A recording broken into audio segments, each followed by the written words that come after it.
We helped a lot. And we helped also with trade. I said, come on, we're going to do a lot of trade with you guys. Let's stop it. Let's stop it. If you stop it, we're doing trade. If you don't stop it, we're not going to do any trade. Just when it seemed like Donald Trump's list of diplomatic plot twists was over, he found a way back into the spotlight. Firstly, he took full credit for stopping a nuclear conflict between India and Pakistan, brokering a historic ceasefire, and even single-handedly reviving trade talks that, according to Indian officials, never actually happened. And now, the US president has some more diplomatic theatrics going on. Imagine being offered a $400 million luxury Boeing 747 as a gift and calling it a great gesture. Well, that's exactly what US President Donald Trump did when Qatar offered him this royal luxury plane. Trump, the self-proclaimed peacemaker, will reportedly use this aircraft as a temporary replacement for Air Force One, one of the most secured aircraft in the world, which is used to protect the President of the United States against a vast array of threats. But using Qatar-gifted Flying Palace as a replacement for Air Force One can become a potential counterintelligence nightmare. But with Trump, who needs facts, laws, or national security when he's got a flair for drama and a taste for the high life? I thought it was a great gesture. And I think it was a gesture because of the fact that we have helped and continue to, we will continue to, all of those countries, Saudi Arabia, UAE, Qatar, and others. We keep them safe. If it wasn't for us, they probably wouldn't exist right now. When President Trump was poised to sign an executive order promising to slash prescription drug prices, an ABC reporter shifted the spotlight by asking him about his reported acceptance of the luxury jumbo jet from Qatar. Snapping back at her, Trump labeled the news outlet a disaster and said that the gift was for the Department of Defense and not for himself. It's not a gift to me, it's a gift to the Department of Defense. And you should know better, because you've been embarrassed enough, and so has your network. Your network is a disaster. ABC is a disaster. But as with all things Trump, there is a twist. US security officials are now scrambling to figure out how to turn this designed for royal comfort Flying Palace suitable for presidential use. The plane would need to be almost entirely stripped down and rebuilt with specialized systems, turning it into a high-tech fortress from scratch. Trump, never one to shy away from a deal, said, "I could be a stupid person saying, no, we don't want a free, very expensive airplane." The Qatari 747-8 isn't just any plane. It's a double-decker loaded with 2 full bathrooms, 9 lavatories, a main bedroom, a guest bedroom, plush lounges, and a private office. Basically, it's the kind of a ride where even the pillows probably have a gold trim. But here is the catch. Turning this royal jet into Air Force One is not that simple. US military, defense, and Secret Service officials are not thrilled.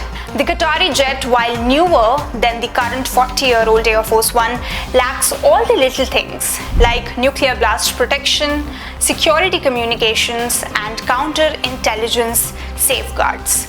You know, just the basics for the world's one of the most powerful passengers. Officials say retrofitting the 13-year-old jet to meet Air Force One standards would take years and will cost billions. A retired Secret Service agent who worked on President Barack Obama's detail told a media outlet, and I'm quoting him, "You'd pretty much have to take that plane down to the skeleton and put it back together. The security of every individual component is a big deal. And let's not forget, the Qatari jet has already been flying for years in service of other countries and individuals. Plenty of time for any friends to slip in a few surprises." Of course, there aren't just security concerns going on. There is a political drama too. Critics are saying that the acceptance of a luxury plane shows a conflict of interest.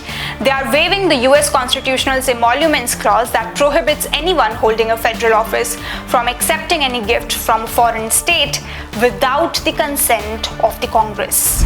Senate Minority Leader Chuck Schumer, while speaking on Donald Trump potentially accepting a luxury jet from Qatar, said, and I'm quoting him, "This is not merely blatant corruption. It also presents a serious threat to our national security." He also described the plan as so corrupt that even Russian President Vladimir Putin would do a double take and called it a grave national security threat. Schumer further said, and I'm quoting him, "The Attorney General must testify before both the House and the Senate to explain why gifting Donald Trump a private jet does not violate the emoluments clause." He announced, "Until the Attorney General provides an explanation for her evidently flawed decision and we receive thorough answers to these and other inquiries, I will impose a hold on all political nominees for the Department of Justice." Even Trump's allies like Senator Lindsey Graham want to make sure that this whole thing is quote-unquote kosher. As per reports, the US Department Office of Legal Counsel has already drafted a memo to say that it's all fine and Trump's receipt of the jet would be permissible. What is interesting is that Attorney General Pam Bondi signed off that memo.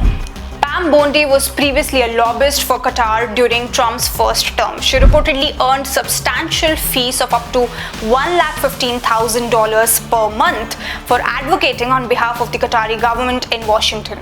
But why all this fuss? Because the current Air Force One fleet is, well, vintage.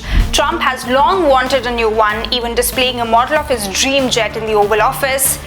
Boeing was supposed to deliver 2 new planes, but delays and cost overruns mean Trump could be waiting until 2027. So the Qatari jet is a tempting shortcut if you ignore the small matter of national security.